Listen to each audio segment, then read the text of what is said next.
臣父。臣女见过陛下、皇后，陛下千秋万岁，皇后起居无恙。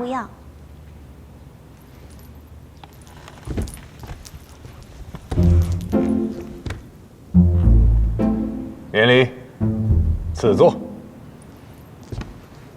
谢陛下。谢陛下。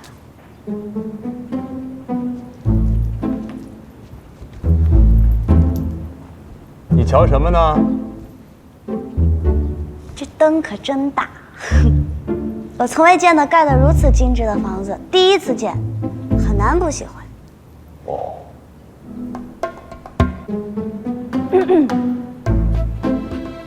坐下。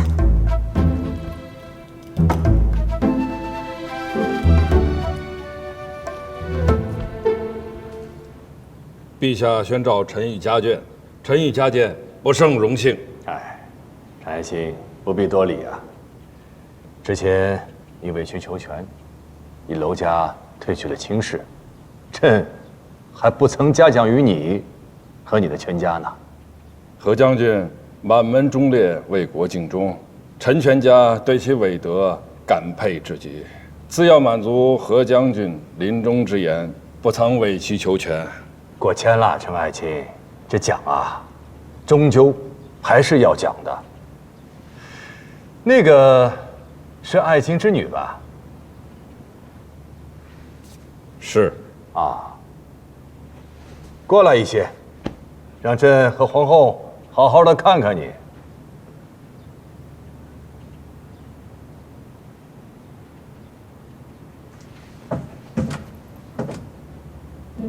哎，让你坐近一些，离得那么远，如何说话呀？你不要动。嗯。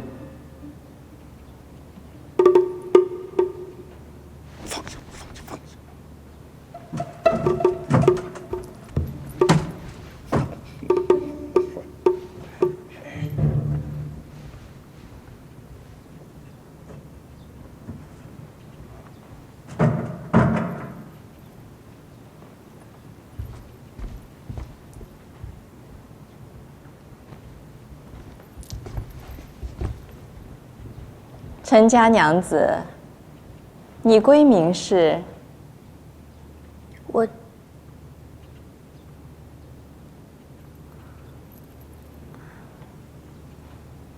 臣女叫陈少商，曲意琴弦。少商贤。少商，倒是个好名字。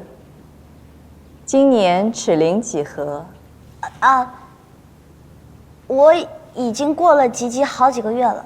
朕问你，你与娄世子退亲，你这心中可有难受啊？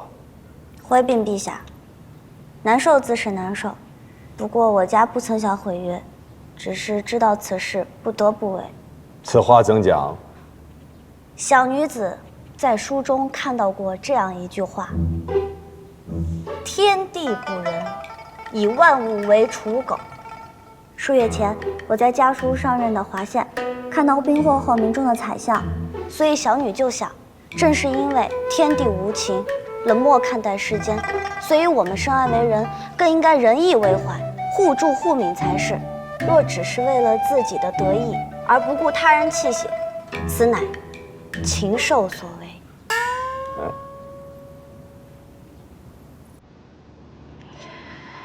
你可知这句是哪位圣贤说的？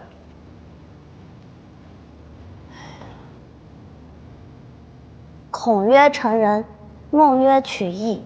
荀子觉得人性本恶，所以天地不仁这话定不是他们说的。法家讲利弊，墨家要兼爱，前者只顾着人间利来利去，又不管这世间仁不仁义；后者则是觉得世间太仁义。既是如此仁义，人们更应该珍爱彼此，所以此话也应该不是他们说的。最后一个就是道家老庄，所以此话定是老子所说。为何不是庄子？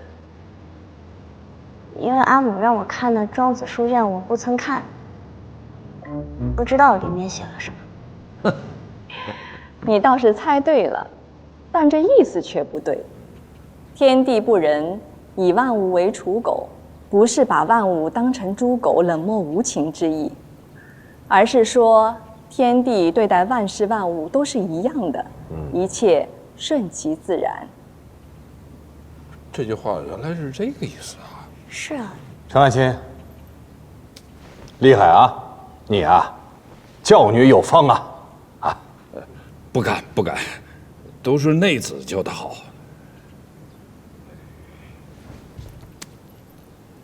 陛下，因常年在外征战，10余年未曾归家，妾与将军教女无方，还望陛下不要见笑。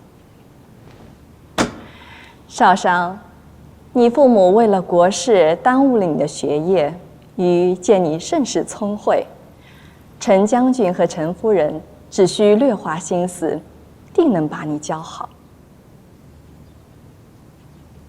多谢皇后夸赞。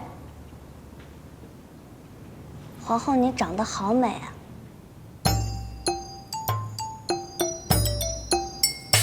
老幺，休得无言。哼，那真要问你了，是你阿母好看，还是皇后好看啊？皇后好看。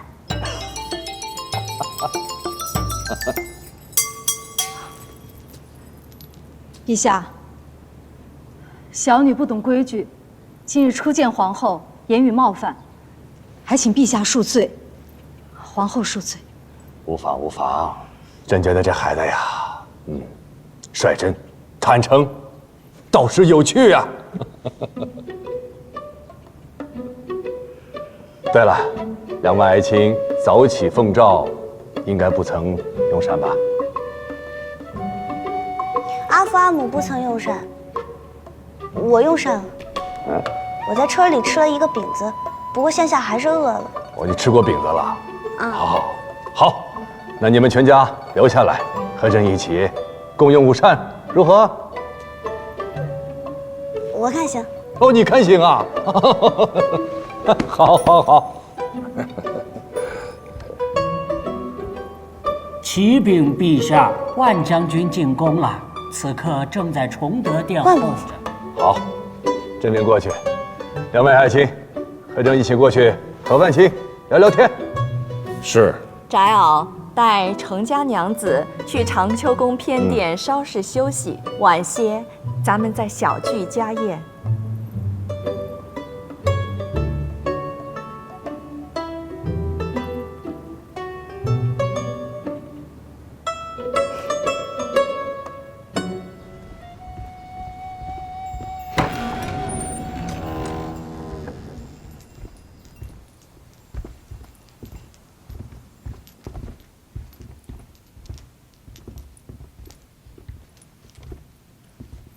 老身去服侍皇后换衣，程娘子且稍坐。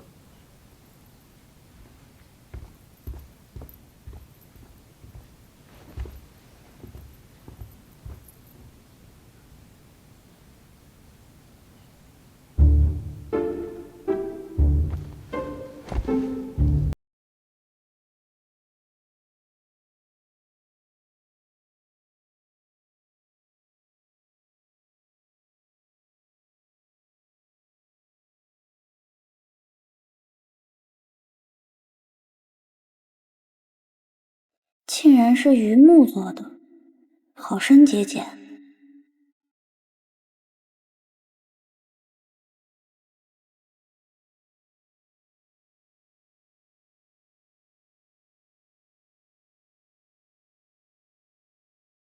此殿堂高3丈有余，柱围却2人可抱，可见并不完全依靠梁柱来支撑。这倒是与寻常百姓家的屋舍不同，也不知道是用了什么妙法建起来的。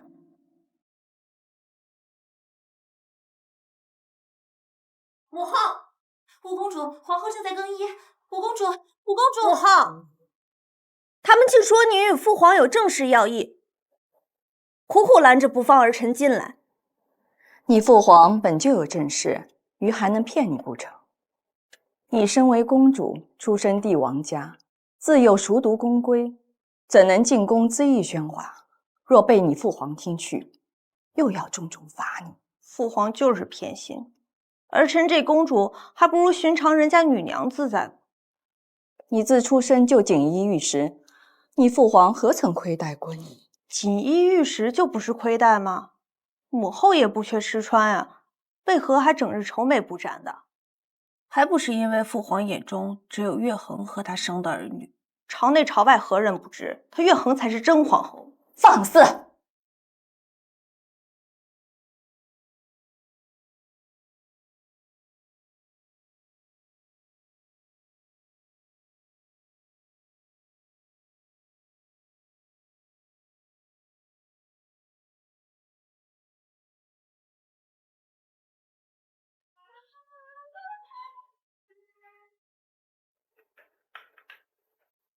是谁在你面前挑拨这些离心的话去？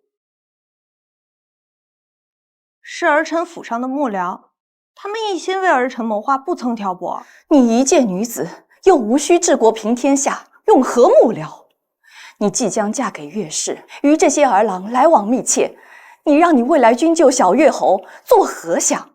儿臣来正想为此求母后，这亲儿臣不解，儿臣才不要嫁给小岳侯之子。岳恒那外甥文不成武不就的，连三公主家驸马都不如，为何我宣室联姻的郎君儒雅博学，他岳氏非要出个浪荡子给儿臣？这明知是害儿臣，可是暗中欺辱母后。胡闹！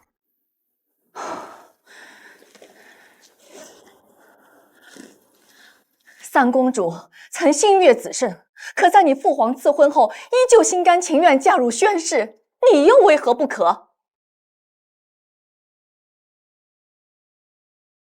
那是凌子胜瞧不上他，我宣氏的儿郎又不比凌不疑差，才不得不选。我要是答应嫁给岳氏那浪荡子，他怕是要笑死我。母妃没瞧见五公主哭着跑进长秋宫的慌张模样，真笑死人。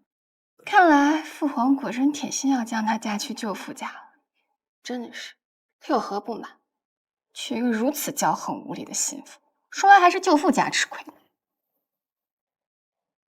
你表哥那般浪荡子，五公主不愿嫁他也不奇怪啊。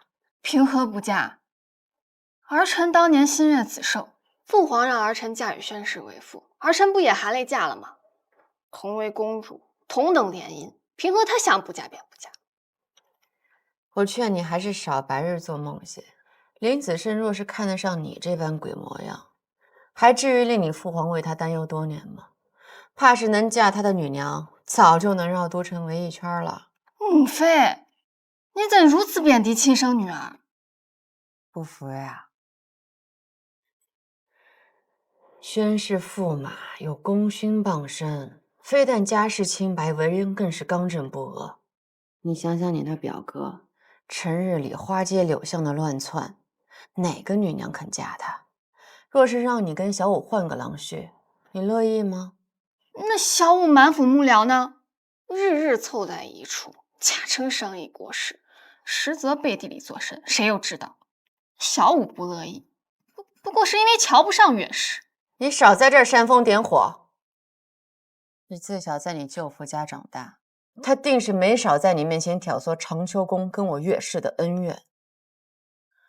今日我把话放在这儿，我此生只图个清静日子，收起你们肚子里那些弯弯绕绕，少给我惹是生非，否则我定不会保你们。时辰不早了，去家宴吧。母妃不去。我最烦那些无趣的宫宴，又不是个个都熟，何必在一起假装热闹？那母妃就让他们长秋宫出风头。我愿把风头送给谁就送给谁，你不服？我不服。若说男大当婚，女大当嫁，那林子胜至今也未成亲啊，为何父皇纵容他逍遥自在？父皇纵容他胜过亲生儿女，怕不是他凌不疑才是父皇流落在外的孩儿吧？你怎可如此侮辱你父皇？子胜是霍将军外甥，是霍家唯一血脉。当初霍家为救天下，全族皆亡，以至于你父皇愧疚至今。你怎能说出这般凉薄话语？霍冲不过是林子胜舅父而已，死的人再多，也只不过是母族而已。明明自己的阿父阿母存活在世，是他脾性古怪，不肯亲近，偏偏赖在宫中抢儿臣的阿父阿母，何来此理啊？住口！你再这样胡说，玉可真要罚你了。母后只管罚我好了，我知你们都弃我忤逆，可我无非是想做个如男子般行走朝堂、建功立业、有一番作为的女娘。总之，我绝对不会嫁给岳氏。若我连自己婚事都做不得主，不妨一死了之。母后，你去哪儿啊？我话还没说完呢，母后。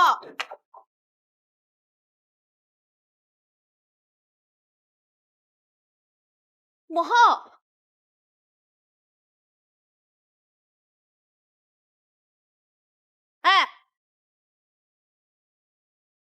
哎，哪儿来的贱婢，竟敢偷听？我不曾偷听，是你嗓门太大，我不想听也得听。大胆，敢在长秋宫中放肆！来人，将这个不知尊卑的贱婢拖下去杖责。是。五公主留人。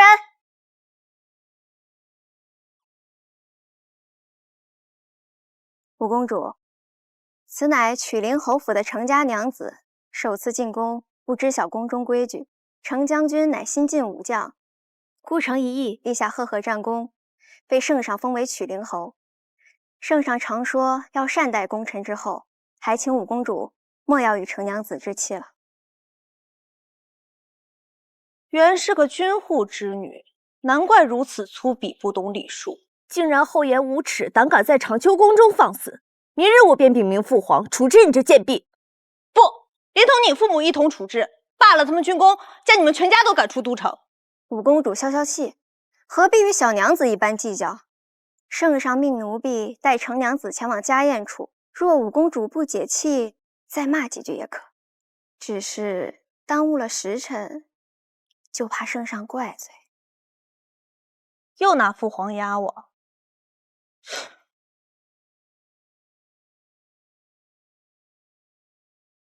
算你命好，若非有宫宴，我定饶不了。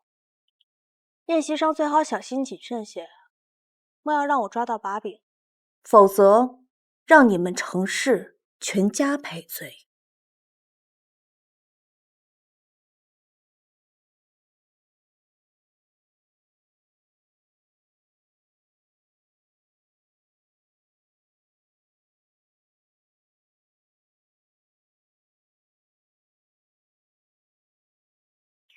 方才多谢这位阿紫了，这宫中贵人们发起火来，真是吓人。我叫骆继通，家父长水校尉骆柱，几年前被皇后选为五公主伴读。少商妹妹叫我一声继通阿紫就好。好，继通阿紫。圣上跟皇后都和善可亲，为何偏偏这个五公主如此跋扈？她乃圣上妖女，天下初定后所生，幼时不及兄姐吃苦，长大后又锦衣玉食，自然养得娇惯些。但宫规森严，你我不可多加妄议宫中贵人，小心为家族惹来天大祸事。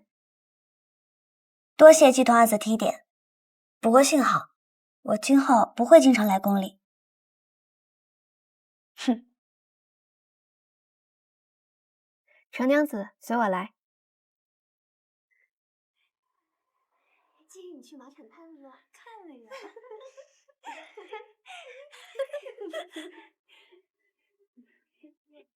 程娘子，坐在此处即可。多谢。好。真的很衬你啊。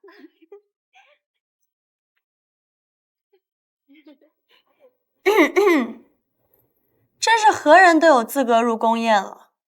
这宫中处处需按尊卑序位来坐，少商妹妹地位卑微，自然要坐在末席了。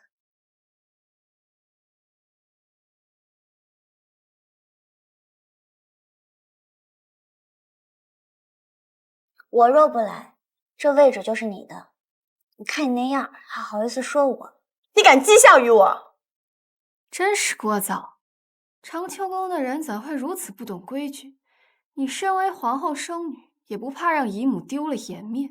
岳飞倒是教了你们永乐宫的人要守规矩。敢问今日为何不带宣室驸马来家宴呀？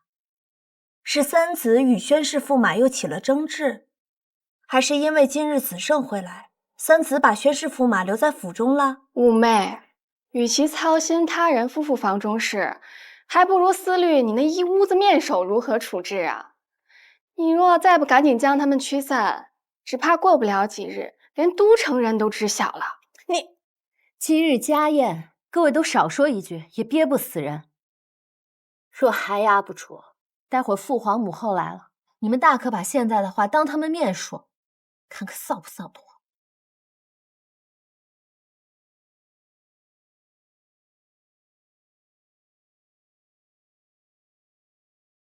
喂，叫你呢。方才与我在长秋宫争执的是你吧？尚未开席，父皇母后尚未入席，你便先行偷吃，怎么如此没规矩，少教养？五公主怕是不知道吧？从前她阿父在外征战，将她独自留在家中，无人管教，算是个乡下的野孩子吧。她也是第一次入宫，定是不知道宫中规矩，饿着肚子来面圣的。难怪举止如此粗鄙，原来是没有父母教啊！胆敢在宫宴上偷偷吃饼。这不是饼，你唬我，饼我还认不得了。这当真不是饼，这叫薯囊，在乡野家家户户饭点的时候都吃这个，一个囊可顶3个时辰不饿。公主难道连这个都不知道？我听我阿父阿母说，这圣上节俭，皇后节约，公主怎能连这个不知？哦，也是，公主贵为天之娇女，每天身在皇宫庭院之中，自然好多东西是没有见识过。你，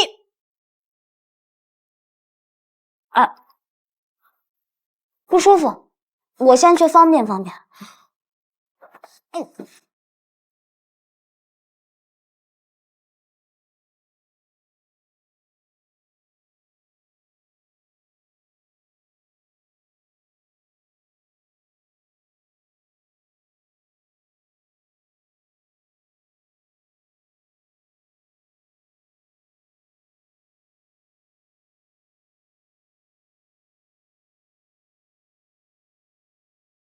丞相娘子嘴巴挺了得，倒叫我看看这脚上功夫如何呀？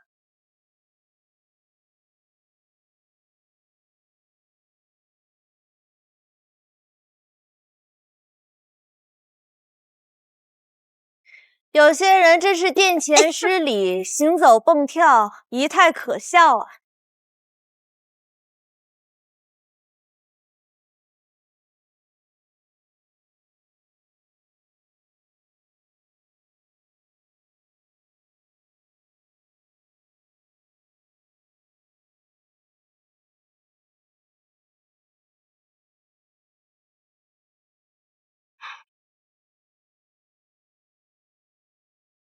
哼。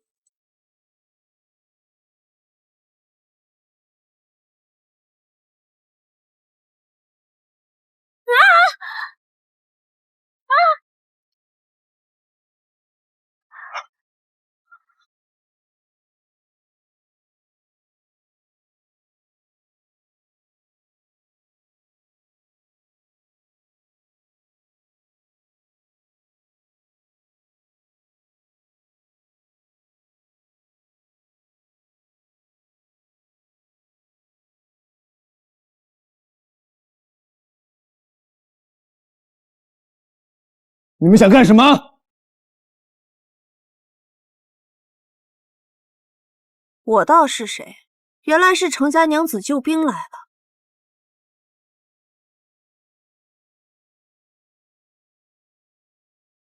林将军，我自己坐好。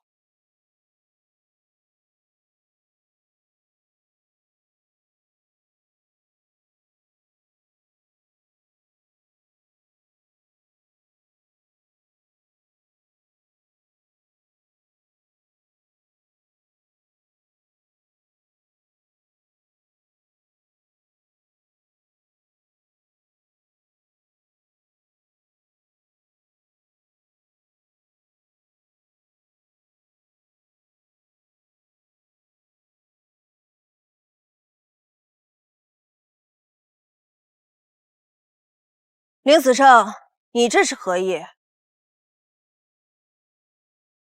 早听闻圣上已为五公主觅得了岳氏驸马，驸马人品风流，乃是旷世少见之人，与五公主甚是般配。子胜在此先行恭喜了。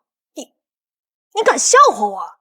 子胜，三公主与宣侯世子成婚时，臣人在外征战，未能及时恭贺，在此道一声迟来的恭喜。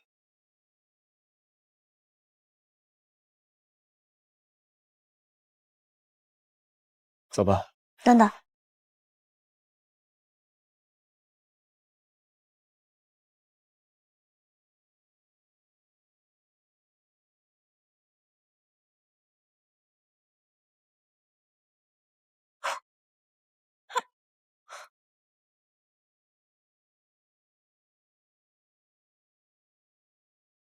你这个小贱婢！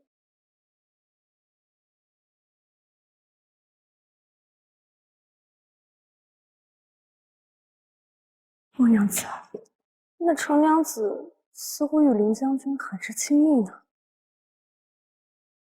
做好咱们分内事，莫要非议他人。备好酒，就端上席吧。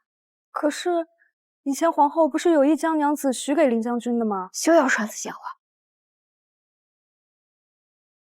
皇后从未将此事作证过。再妄议此事，看我如何惩治你。是。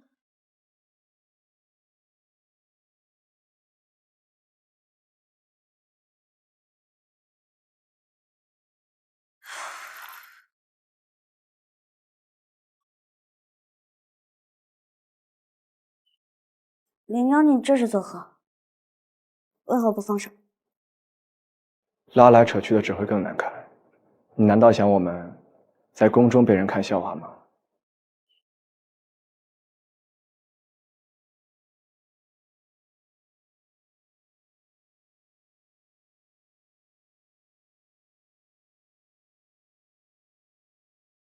你坐此处吧。我坐此处，怕是不合规矩的。无妨，坐吧。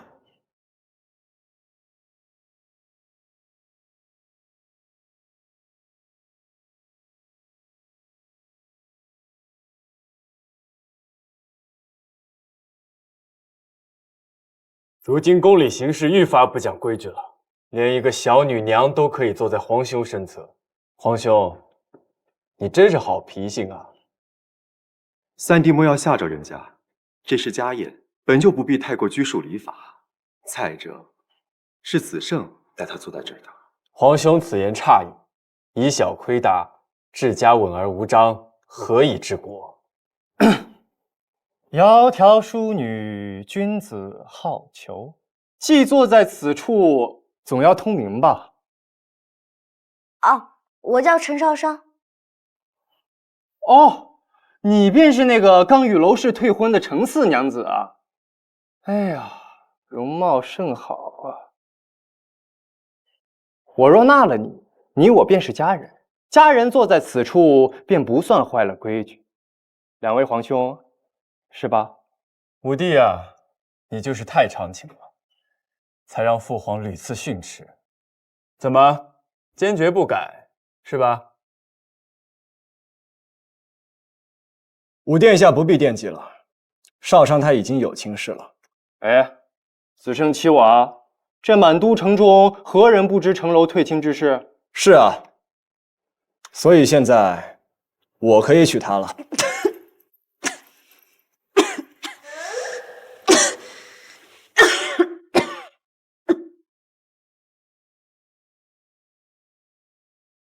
林将军，你莫要冲动，不要为了帮我，把自己终身大事给毁了。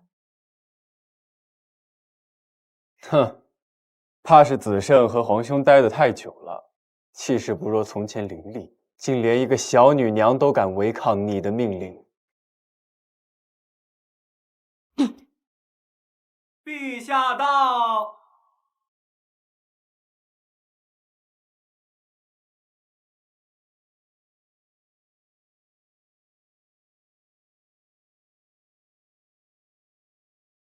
都在聊什么呢？这么高兴？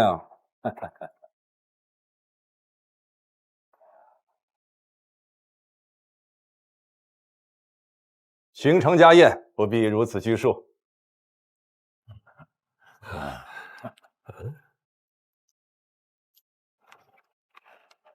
娘娘，你怎么坐这儿？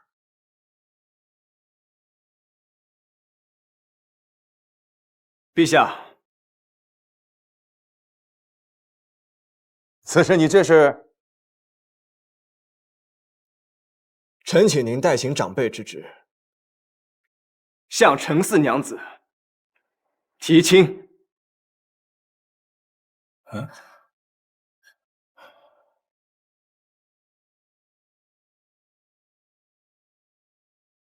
好，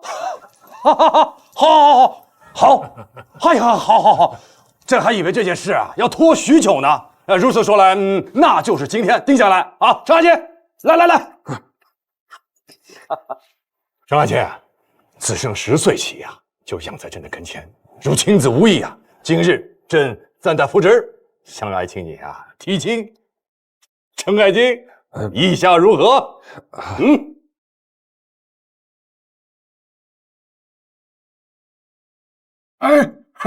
贤弟，好亲事啊，好亲事！还愣着干嘛？快答一个！臣自是，这是好事啊！是啊，好事，好事。臣自然，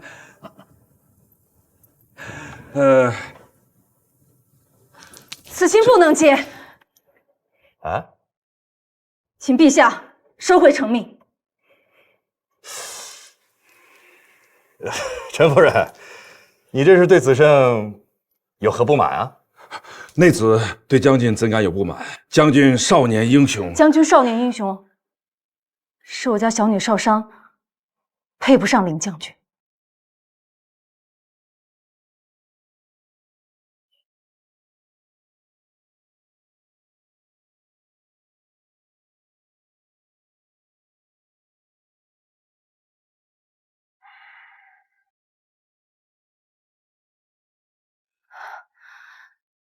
小女自幼缺乏管教，行事顽劣不堪。自妾归家以来，读书不行，习武不成，女德没有，口德不修。妾本欲严加管教，奈何他目无尊长，不服管教。妾怎敢对天颜有所欺瞒？若少商非我子女，如此心腹嫁我程氏，妾也绝计不会答应。若换作程氏其他女娘，能得到陛下垂爱照拂，我们程氏也深感荣耀。陛下，少商好勇斗狠，妾担心若真嫁给林将军，日后会酿出大祸，连累程氏全家性命。陛下，这门亲事绝佳，只是少商他自己配不上。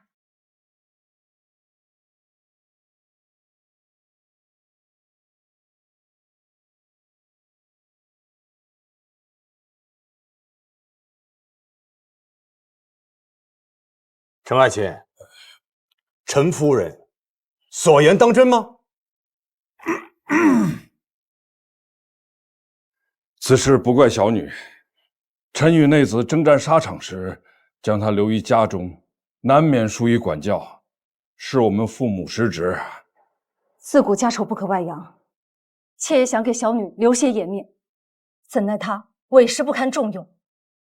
林将军，你与小女相识10日尚浅，她看似乖巧通达，实则巧言是非，行事鲁莽。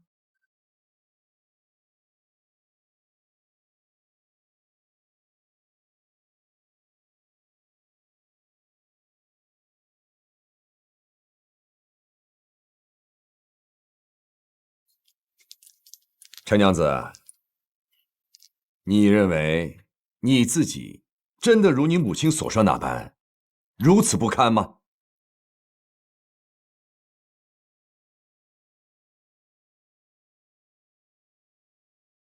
回陛下，我阿母所言，句句属实。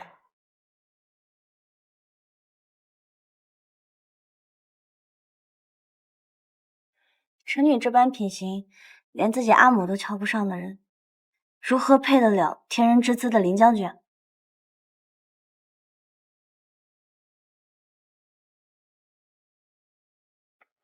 是啊，圣上不如收回成命。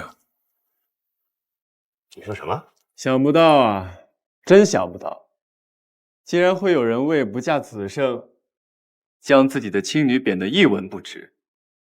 在我的印象里面，全都城的女娘都争着抢着要嫁给子胜，可偏偏程家为拒婚不惜违抗皇命。不知道是程夫人用心良苦，还是子胜令人家心生惧意啊。三弟慎言，此事攸关皇家颜面，陈将军还请三思而后行。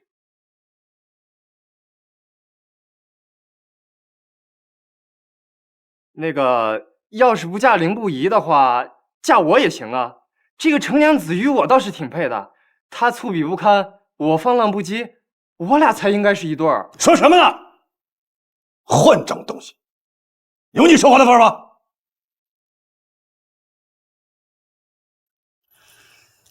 陈氏，君无戏言。朕今天向你提亲，诚意已表，你敢当众拒婚，你这是辱居龙颜啊！你晃连家族啊！此事，朕容你三思后再回答。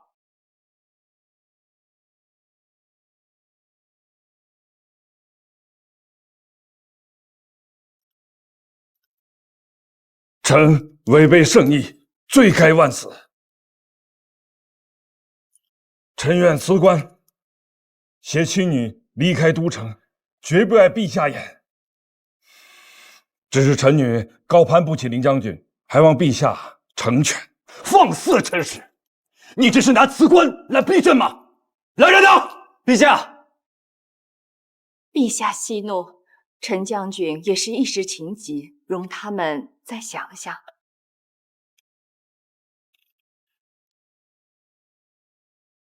陛下，陛下，林将军文韬武略，武艺不强，少壮时就立下赫赫战功，是全都城小女娘们日思夜梦都想驾驭的郎婿。只是臣女自知，这般的林将军，臣女是匹配不上的。之前在华县，林将军为救我，险事一避；后来在屠高山，又为救我，旧伤复发。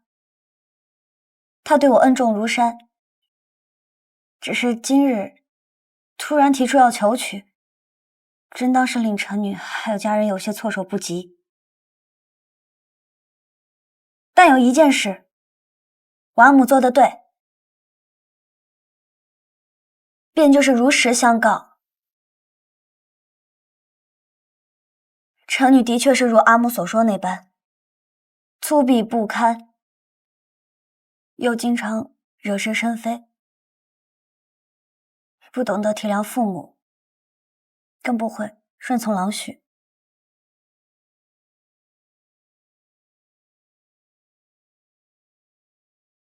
不过抛开这些都不说，臣女今日就想问林将军一句话。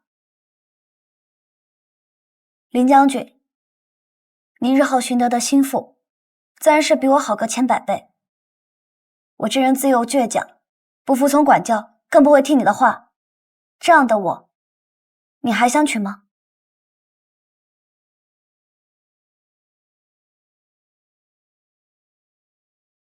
当然。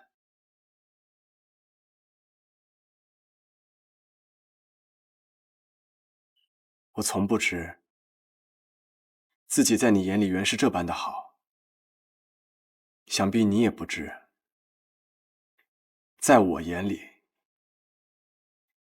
你陈少商就是全都城最好的女娘。林将军，陈夫人，莫打断我说话。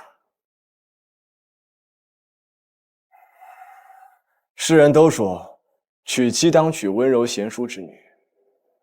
我看陈夫人杀伐果断，在战场上不输男子，可在战场下，您也跟陈将军抗敌情深。可见夫妻各有不同，并非皆为世人所想那般。少商或许不是所有人心中的乖巧女娘，但在我的心里，她就是这全都城、全天下最好的女娘。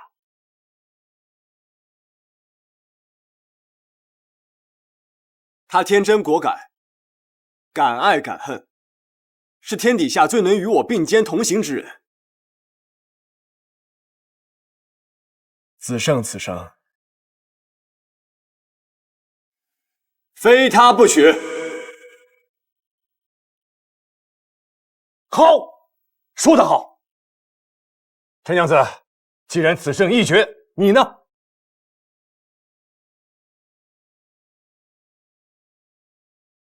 你不用看他们，他们今天说了不算，今日由朕为你做主。纵然孝道再大，那也大不过天子圣意。你有什么心里话，只管说出来。朕倒是要看看谁还敢斗胆反驳。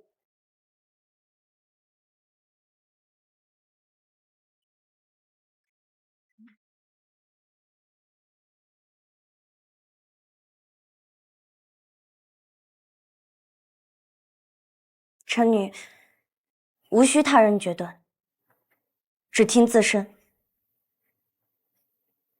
臣女愿高攀林将军一次。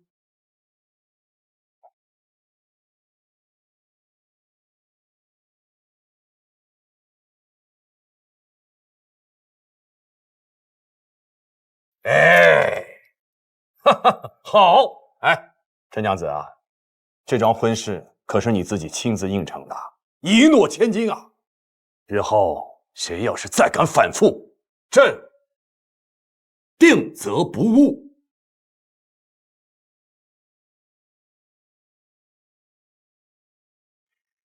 谢陛下。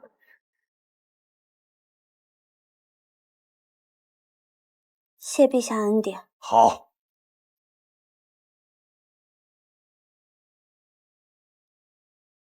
成事还不谢恩呐？臣父谢陛下恩典。下恩典。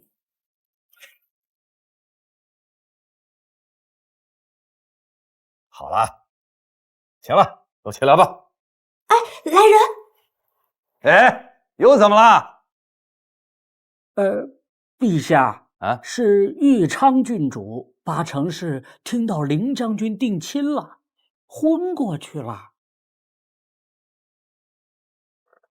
看看这些小女娘，成何体统了？啊，席还没开呢，就喝多了。哎，我说呀，真该让她呀去承秋宫，好好的学习规矩。啊，是。子胜，起来，快起来！今天真高兴，陪朕多喝几杯，哈哈！众爱卿一起同饮。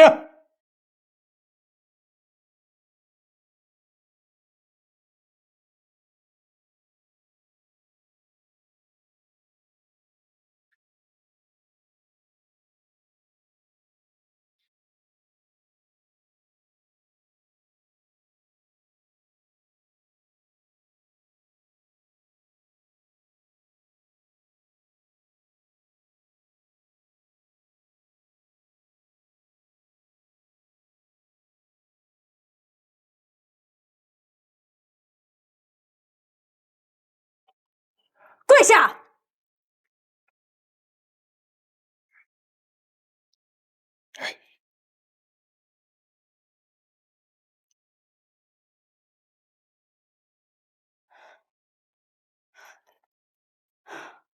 你瞧瞧他这般模样。夫人，来，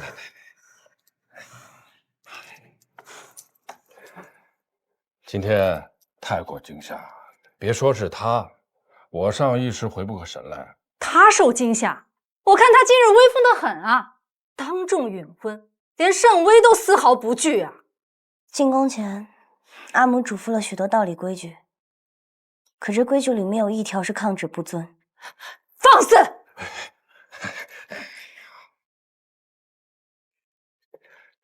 娘娘啊，你可不能这样伤了你阿母的心呐！之前是你信誓旦旦的保证与凌不疑并无私情，阿父阿母才凭着激怒圣上去替你辞婚，你怎能又变了呢？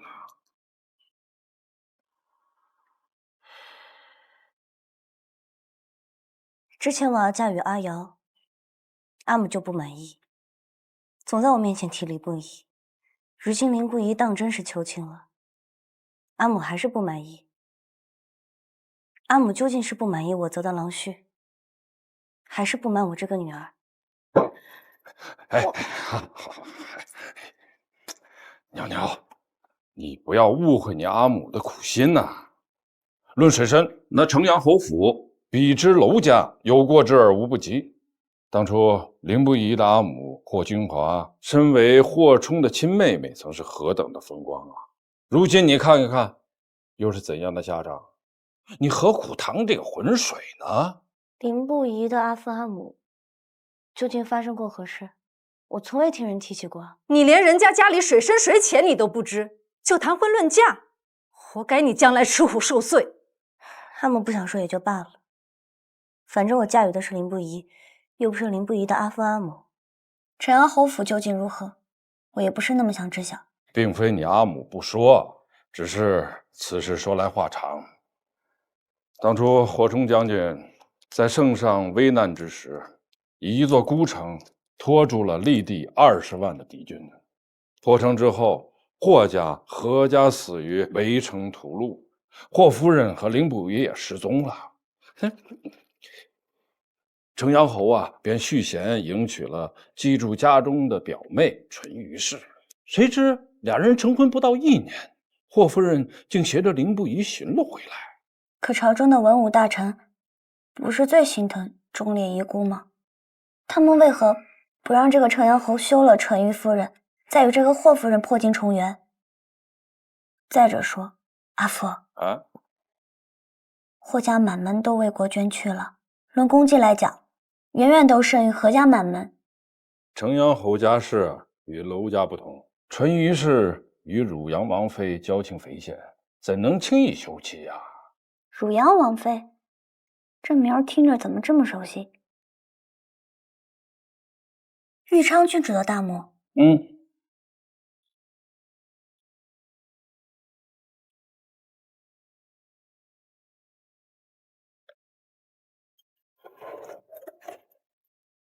此乃妾身以真金为王妃锻铸的神像，置于屋中，可镇宅驱邪。你来瞧老身，便是有心了，何必次次带这般贵重礼物？再贵重的礼物，在王妃面前都不过俗物耳。这些年，若不是王妃照拂，就以子胜对我的误会，恐怕妾身早在府中难以立足了。还不是因那霍君华从中作梗，仗着兄长霍冲威望，整日对我们文史一族颐指气使。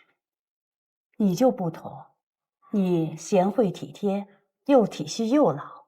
当年战乱我受伤，是你日夜不休照顾，我才捡回一条命来。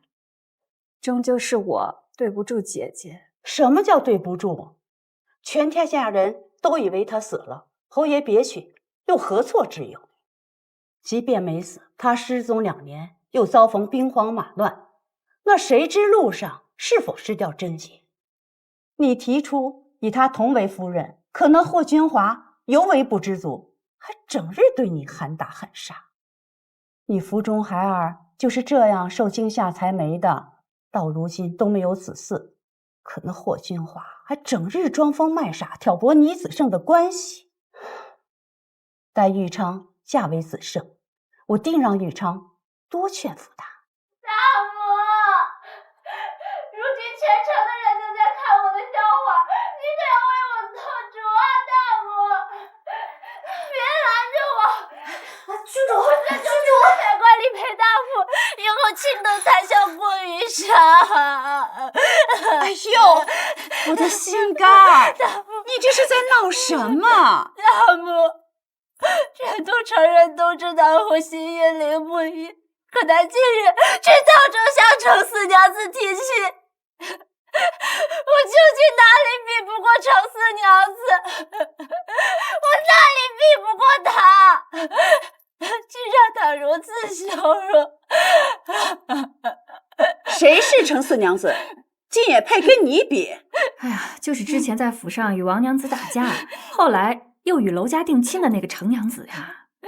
大母，如今子生要娶她，让我辈全都成人笑话。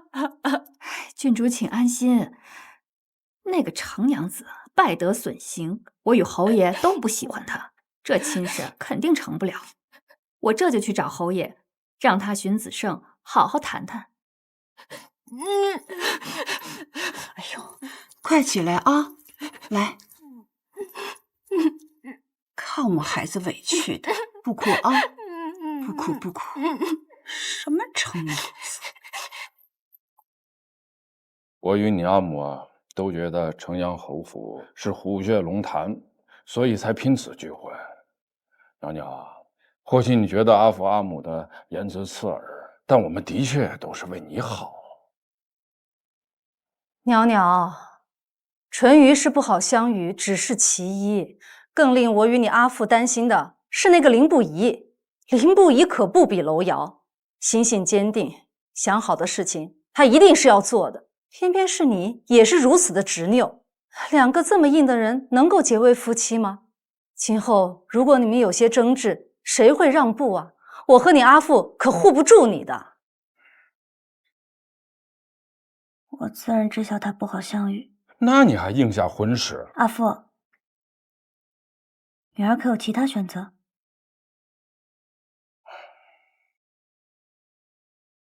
今日，阿母当着所有人的面贬低我，你们可有瞧见平日里耻笑我粗鄙不堪的那群女娘是如何的神情？阿母一心就想拒绝林不疑这个棘手的女婿，恨不得把我踏入尘埃，贬得一文不值。可我也有自尊，也有骄傲，也想抬头做人。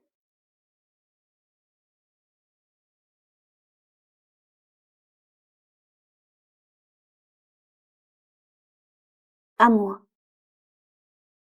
我且问你，若今日圣上赐婚的是堂子，你可还会像今日这般，当着众人的面羞辱他？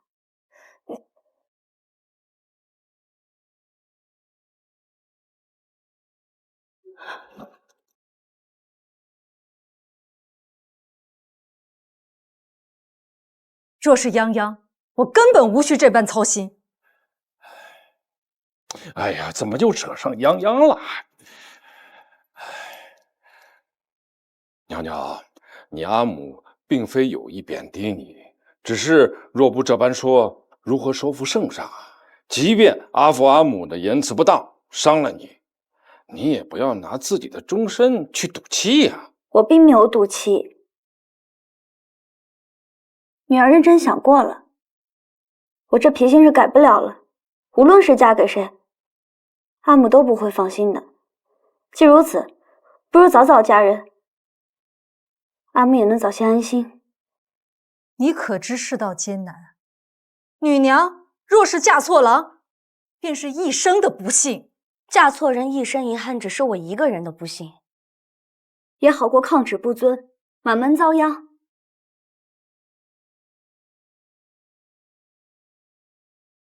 你们未曾教养过我，从前我心中是有怨，不过如今我想明白了，我又何曾对你们尽过孝？所以啊，咱们谁都不亏欠谁的。我不想阿父为了我而丢官，也不想阿父阿母当年抛下我换来的陈家荣耀又毁在我的手上。若是这样的话，倒会让我自己觉得，我一出生便就是个笑话。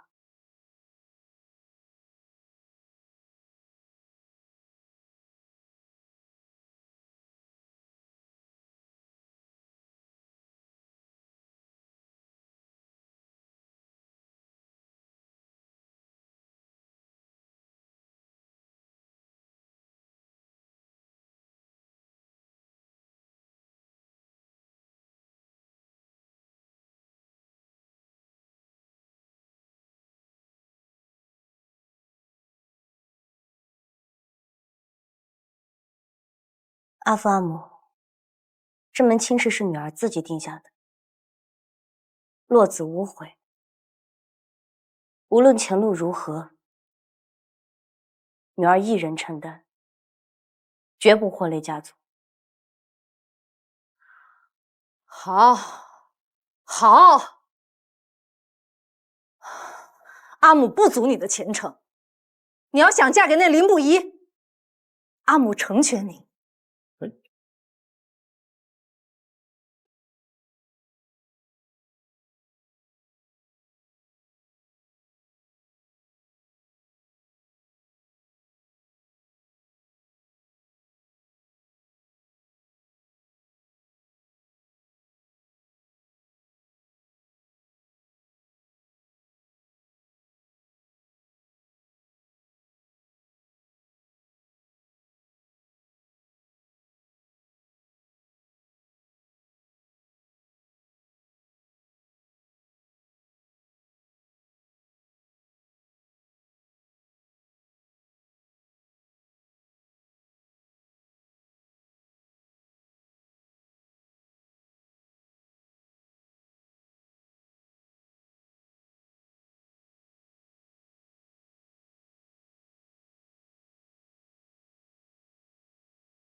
若我说出一切真相，人家阿兄会为咱们娘儿俩出头吗？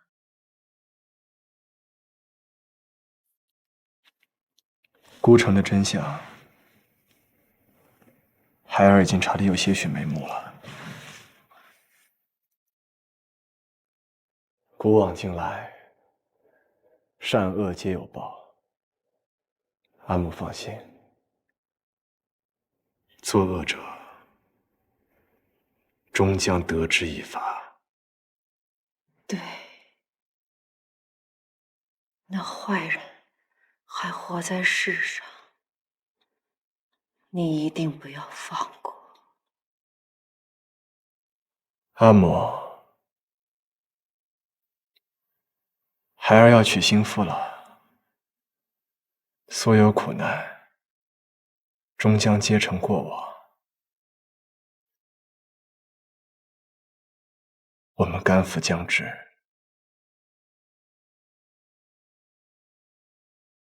子胜啊，你要娶新妇，阿父却是最晚知晓的人，你这是心中还在怨恨阿父吗？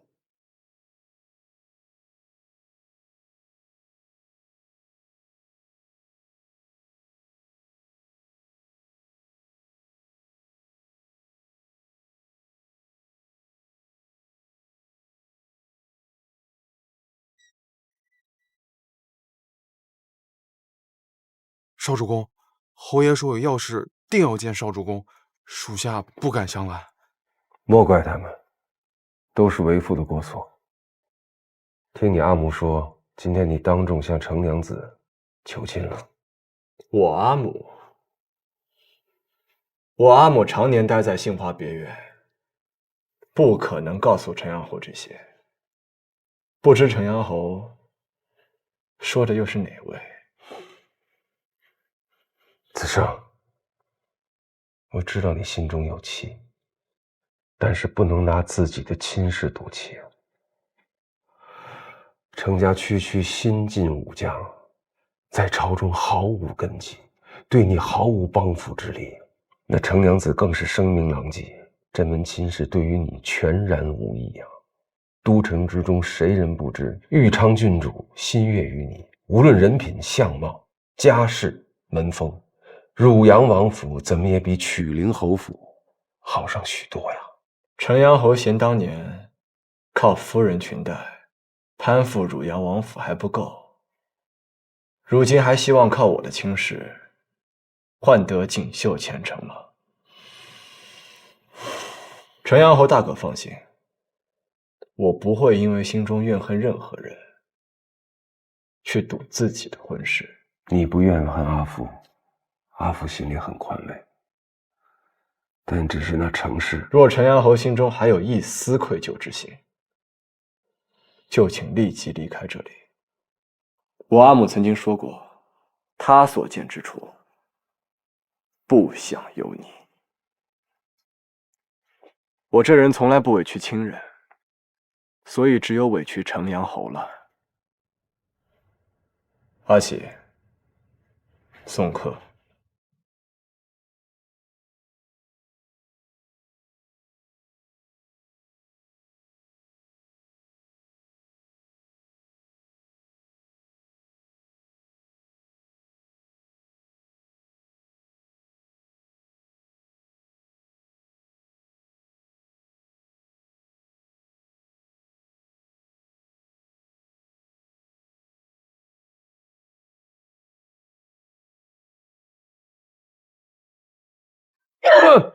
你算什么东西？不知名的阿猫阿狗也敢在我面前放肆！我乃霍氏独女，你个毫无根基之辈也敢来求娶，给我提鞋我都不配！我偏要打死你这个浪荡子！我打死你！打死你！我打死你！我打死你！我打死你！你个浪荡子！你个浪荡！好了，好了，没事了，不要打伤了手。子胜，这里有没有医馆？杏花别院离医馆远得很，城阳侯，还是快些去疗伤吧。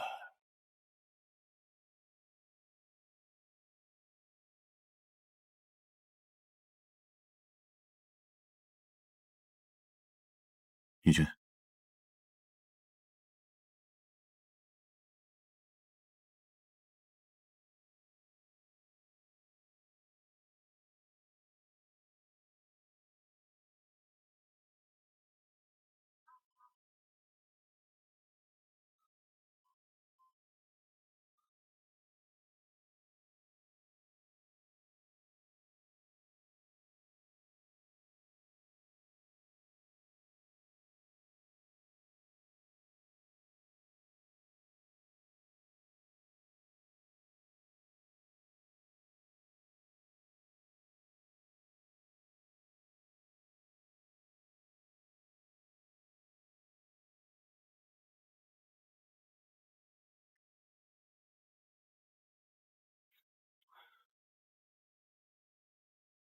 将军，属下来迟了，迟了15年呐！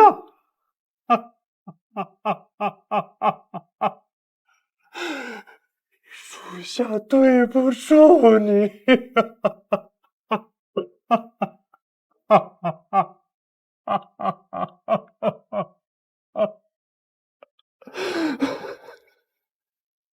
若能查清孤城真相，让冤魂瞑目，我相信他不会怪你的。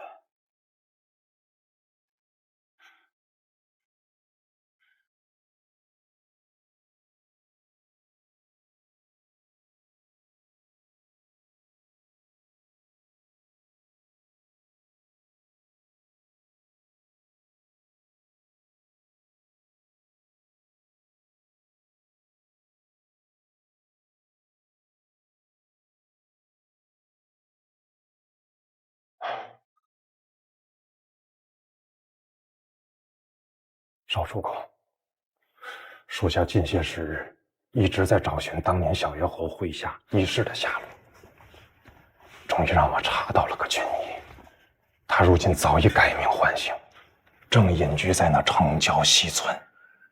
我让阿启、阿飞随你一同去西村查探。不可，少主公身边人过于大言，为稳妥起见，还是让属下自己去打探。属下会随时与少主公联系，3日之内必归。那倘若想与你取得联系，我该怎么做？从前战情瞬息万变，我们传令官很容易就落到敌人手中。为免军事泄露，霍将军常命我们将信息藏于常见之物上。霍家军传讯方式不拘一格，比如折断一根树枝，一短3长，便是属下预先；若是我平安无事，就是2短2长。此行还需隐蔽，切记小心为上。请少主公放心。只是属下还有一些不明，少主公为何如此焦急地寻找孤城残部？莫非这当年孤城城破，还另有蹊跷？是矣。但如此焦急，是因为我有了心仪之人。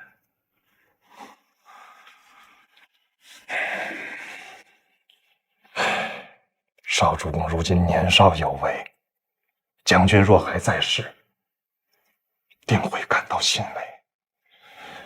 可惜啊，将军再也见不到少主公立业成家了。待你查探归来，应能赶上我的下聘之日。少主公，这是要成亲了。好事啊，好事啊！将军在九泉之下，也定会感到欣慰。只是让我们少主公能看上的，是个怎么样的女娘啊？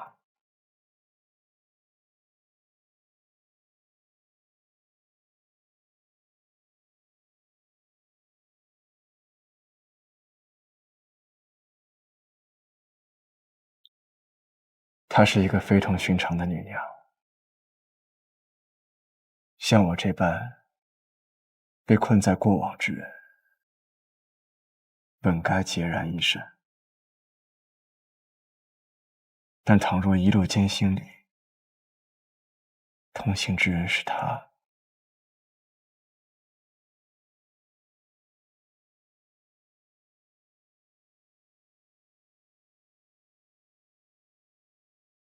或许值得一试。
将军，嗯，我没想到，在他的心里，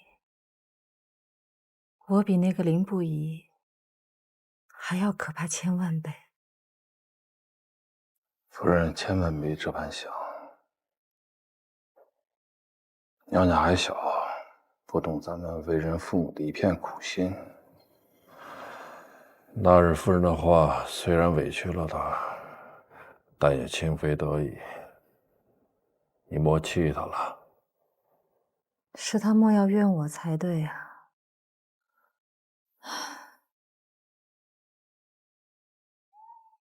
当初是我们对不起袅袅，如今他宁可豁出自己的姻缘，也要与我们对着干，这便是自食恶果呀。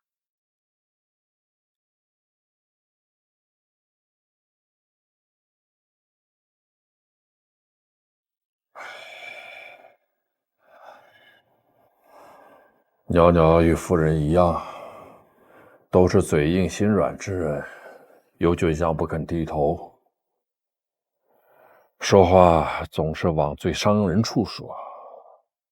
我不怪他，我只怪我自己。当日因，今日果。当初不管我们有多为难，多么的不情愿，也是我们抛下了他，令他长成现在这个样子。再说过多也无益了。这世上的怨偶这么多，我只盼着他与林不疑不是其中之一，能够恩爱携手，安稳白头。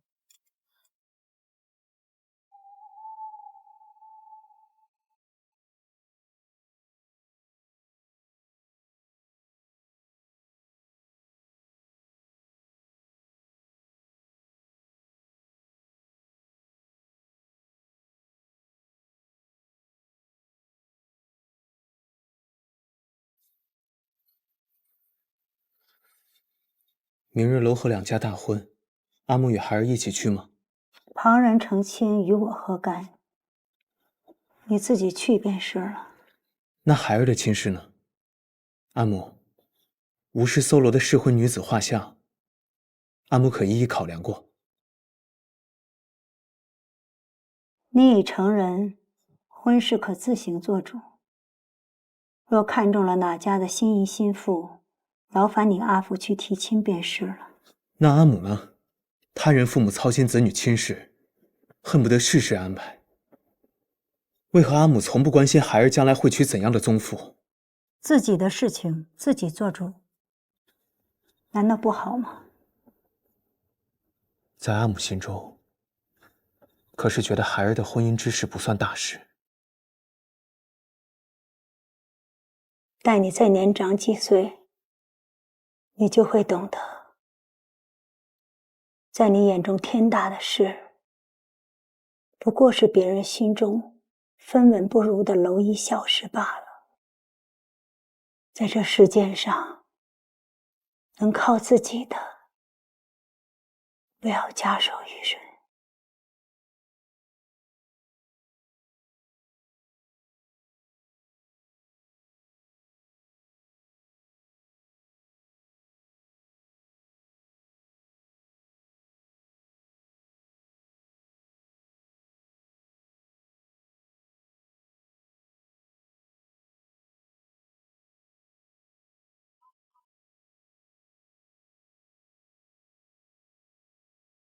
夫人如何说的？可为公子选定哪家女公子了？母亲说，全凭我自己做主。公子学识广博，为人聪慧，有主张。夫人啊，是对公子放心，才会将这婚事啊放手给公子自身。父母，你不用劝我，我懂的。这世间有事事插手儿女婚事的父母，自然也有甩手不管的。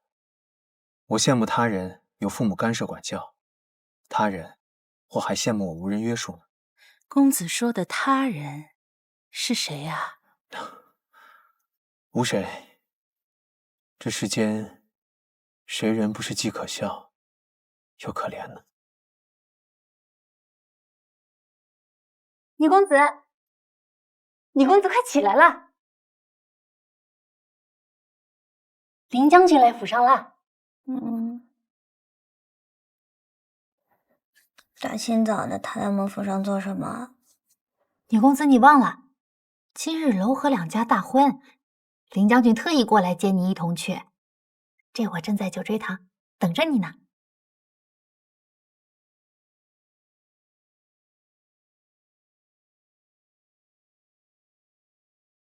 林将军到！林将军，林将军，林将军，林将军。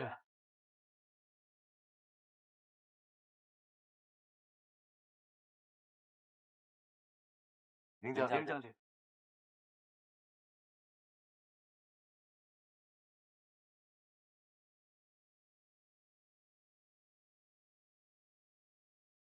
龙二公子，恭喜！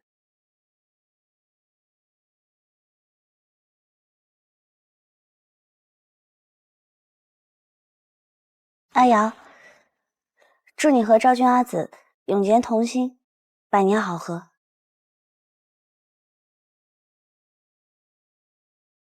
听闻圣上前几日给你与林将军赐婚，也恭喜你们。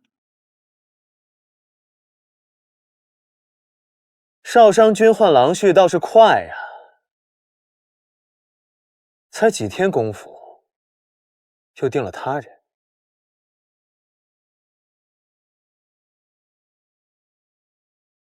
与你有何干系？哼，不曾想敢作敢为的程娘子，如今也屈从于权势之下了。龙二公子，还请带我们入席吧。阿瑶，此处交于我，你带贵宾先去吧。单剑兄、林将军，请跟我来。烧伤的话，还是我来吧。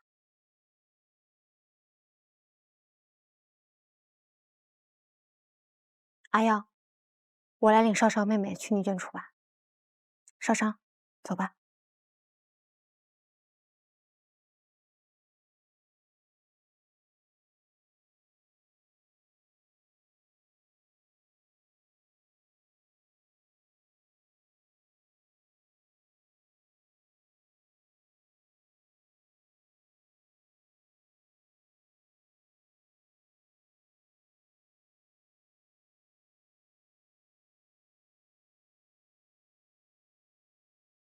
我这一生出嫁2次，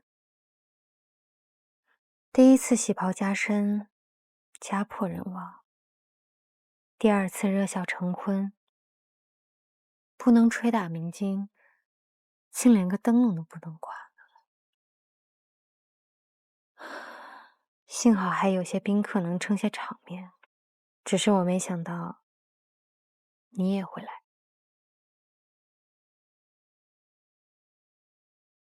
我也不曾想自己会来。少商，我还是要谢谢你，把阿瑶还给我。若非因为我，你也不用嫁与林不疑。我还以为你要说，我捡到了一个天大的便宜。早知有这门亲事，为何不早些退亲？林不疑心黑手狠，嫁他算什么大便宜？当初我在冯一郡曾亲眼见他审讯，现在想起来还是身心发寒。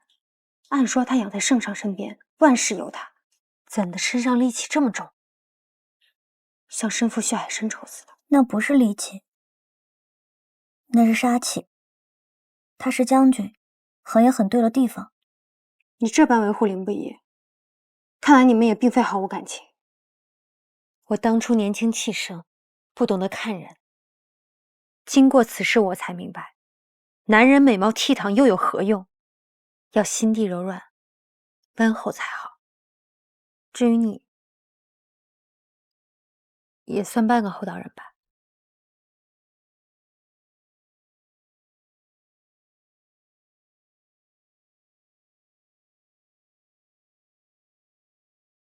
你知道就好。若不是为了阿瑶前程，生凭你和昭君哭干眼泪，我也绝不会退婚的。现如今，我是阿瑶为兄长，我这个人最护短了。何昭君，我告诉你，我绝对不会让任何人欺负我家人的。我也一样。除了我阿弟，阿瑶便是我世间最后的亲人。我对他的珍惜，不会比你少半分。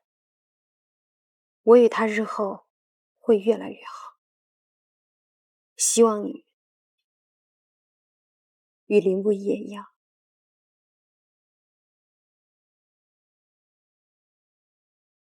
但愿吧。走吧，我们回宴席处。我尚在守孝，按规矩，我不便见面。今日我是特地寻你，同你讲这笑话。话已说完了，人情也算尽到了。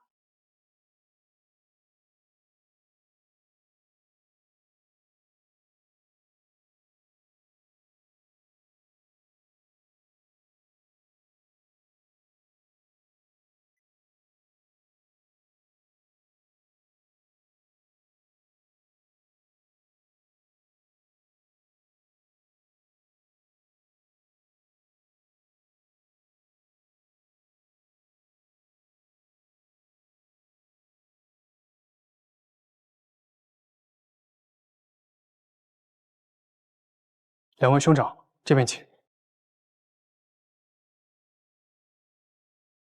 未曾想到，几日未去程家讲学，少商便与凌将军成亲了。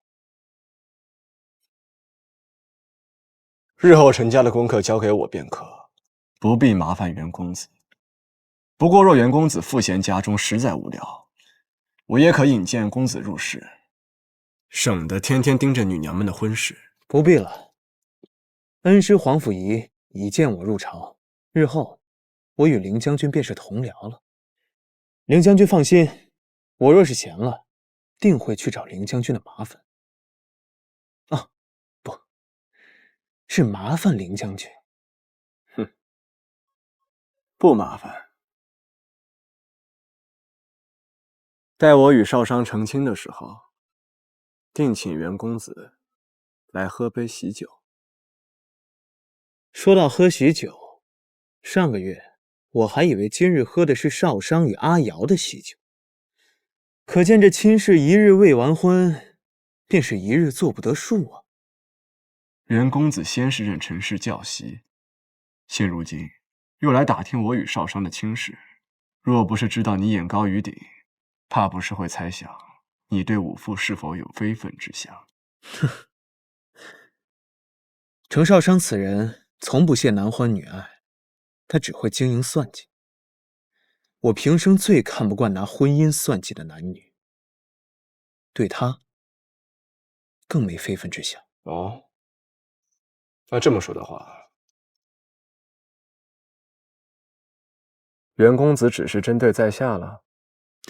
我就是想瞧瞧，被满腹坏水的女娘瞧上的男人，最终会是怎样的下场。那可真是要令袁公子失望了。我与少商情投意合，定能白头到老。但像袁公子这般小肚鸡肠、嘴损无德之人，未必能走到那个时候。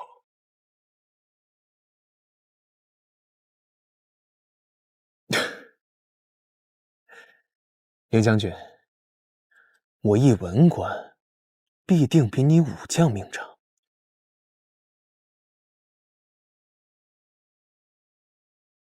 情投意合，白头到老。你说这话，自己信吗？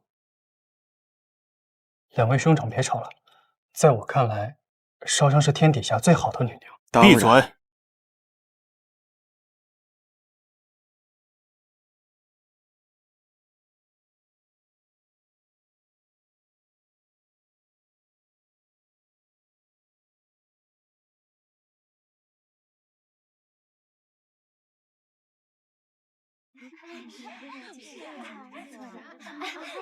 恭喜程娘子！程娘子，上上妹妹，来跟我挤挤。不必了，多谢。袅袅，你来了。来，坐这儿。十一郎挑拣多年，眼光也不过如此呀。池少商，你好是能耐呀！前脚与我堂兄退亲，后脚又搭上十一郎，你这样对得起我堂兄吗？是圣上亲口向我陈家提的亲，天大的深恩，哪敢无端拒绝？楼离，你这么大口气，当时就应该让你在御前，看看你有没有胆量拒绝。可你也不应该如此快答应呀！我堂兄得多难过，他对你情深意切，你就该伤怀，该避居乡野。凭什么你堂兄另娶我就要终身不嫁？就算是要嫁，也要先伤怀好些年，错过花家之期。最终是嫁了，也要找一个不甚如意之人，躲在冷僻角落舔舐伤口，不能在人前出现。知道的是知道我陈家为圆满何将军临终遗言，不知道的还以为我陈家欠你们楼家多大人情呢。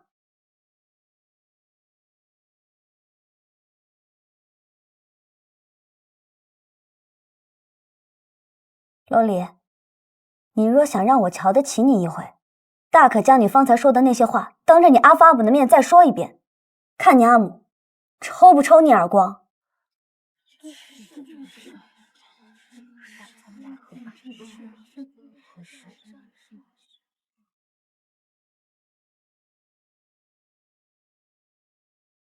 夫人，这是要去何处啊？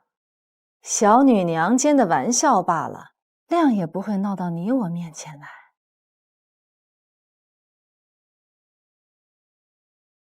程伯夫人说的是小女言语挑衅的。少商不能嫁到我们家中，娄氏何家甚觉惋惜，只是为了成全忠烈遗愿，不得不这般。夫人不曾往心里去，我也就安心了。我自然不会往心里去。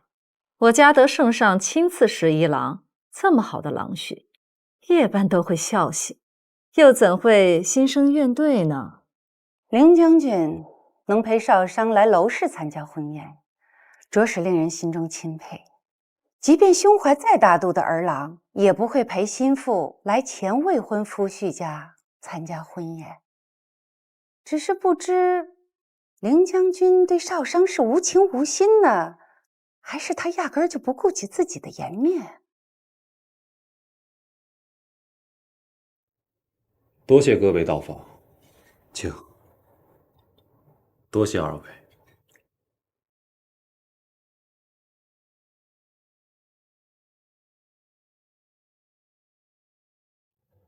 张公子，来，快请坐，快请坐。娄大公子，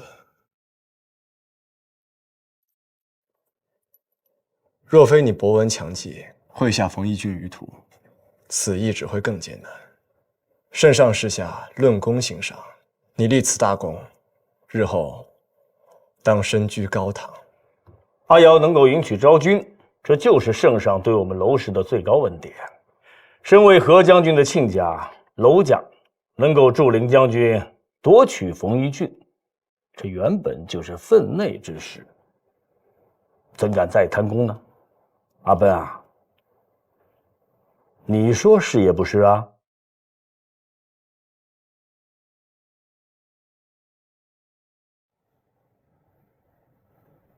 伯父甚知我心。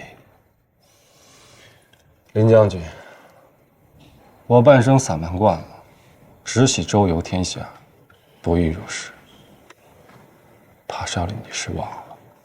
你虽无意入仕，但若圣上起贤，我看谁人敢阻拦？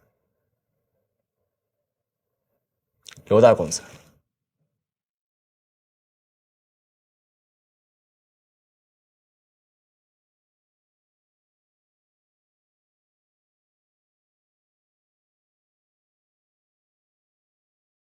这程家才到娄家退亲，没多久就在宫中定了亲，快得令人咂舌了些，不免让人生疑心呀。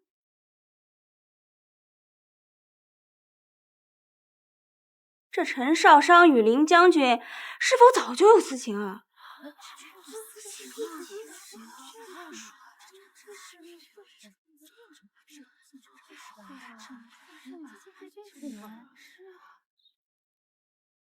阿言，你为何来南明演戏啊？倒也并无大事，只是刚刚程四娘子说她落了件披风在林将军马车上，托前来问问。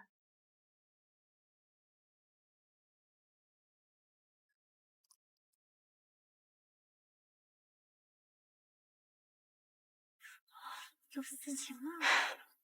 少商妹妹是有志气的，还以为都跟你们这旁人似的，看见那凌不疑就跟饿了3天的小野狗看见那肉骨头似的。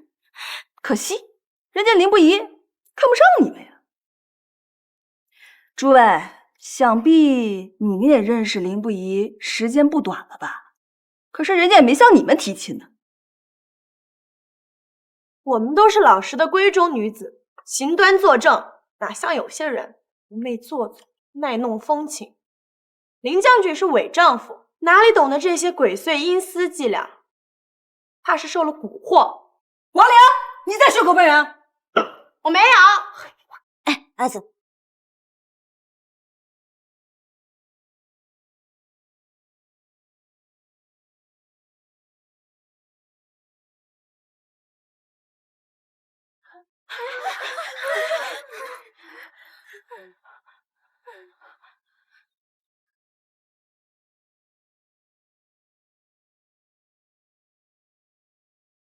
林将军，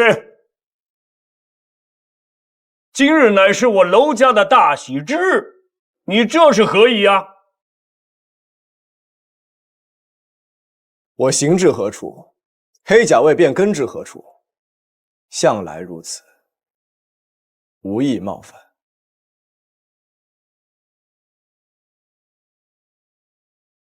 林将军，此处是女眷席面，只怕不大合礼仪吧？和席分席只是小节，懂廉耻知进退才是大礼。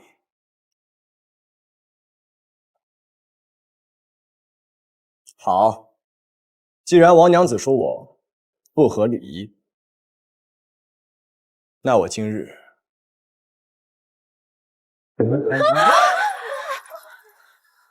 便教教你们什么叫懂廉耻、知礼仪。林将军，你这是做什么？这程娘子真是有福气啊！竟让林将军不顾男女分席也要去维护她。这程四娘子刚退门亲事，又能提得如此上的狼穴，还真是天大的福气。哎呦，抱歉啊，一时贪看热闹，竟失了手。不过能用上等鹿肉喜袍，想必二位也觉得是天大的福气吧？哎，算了算了，别跟他动嘴，可没人能从他袁善剑嘴里讨得半点好处。走。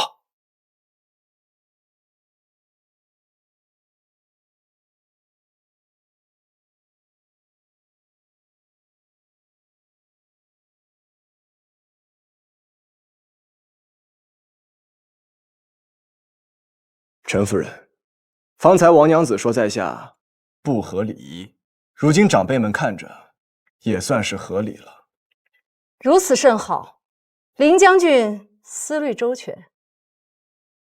林将军此话差矣，圣人云礼仪。礼仪？你一个女公子，张嘴闭嘴就谈论未婚夫妇的隐私之事，你觉得自己很懂礼仪，很懂廉耻吗？你尚未出嫁，就已经一副市井妇人的嘴脸，娄大夫人，你知晓吗？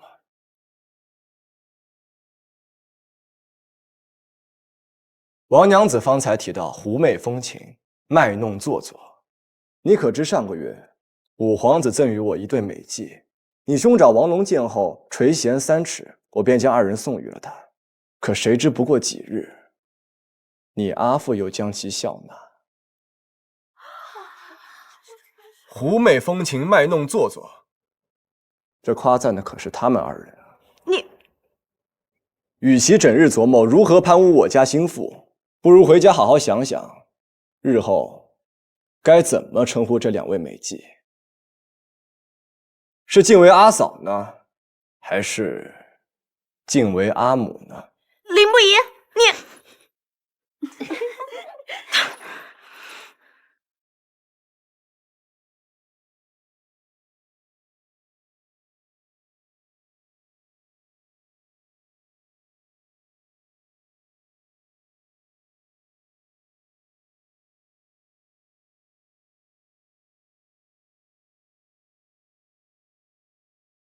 诸位，想必你们对我跟陈娘子定亲之事也有所耳闻了。待我成婚之时，还请各位大驾光临。